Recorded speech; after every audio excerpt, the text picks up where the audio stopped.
இஞ்சி பூண்டு பேஸ்ட், தயிர், லெமன் எதுவுமே சேர்க்காம ஒரே ஒரு மசாலா வச்சு இதெல்லாம் சேர்த்த மாதிரி அதே அருமையான டேஸ்ட்டில் சிக்கன் 65. அது எப்படி?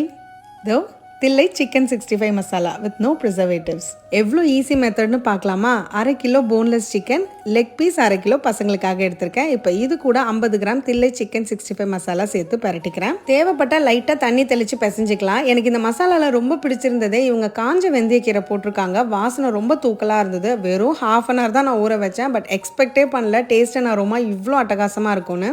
ஏன் அப்படி சொல்கிறேன்னா, என்னோட பசங்க கேமராக்கு பின்னாடி தான் இருக்காங்க. எப்படா இதை நான் செஞ்சு கொடுப்பேன்னு வெயிட் பண்ணாங்க. ஏன்னா வாசனை அவ்வளோ தூக்கலா இருந்துச்சு. அதான் ஃபர்ஸ்ட் லெக் பீஸை போட்டு எடுத்துட்டு ஒரு 2 பீஸ் கையில கொடுத்துட்டேன். அதே மாதிரி போன்லெஸ் சிக்கனையும் பொரிச்சு எடுத்தாச்சு.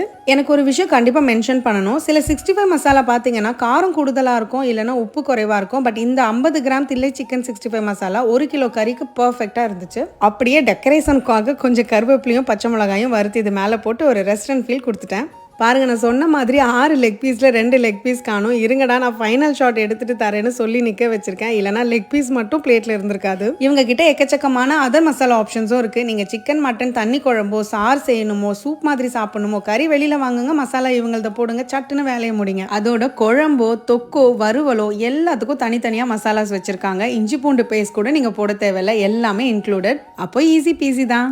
தில்லைஸ் மசாலா எப்படி?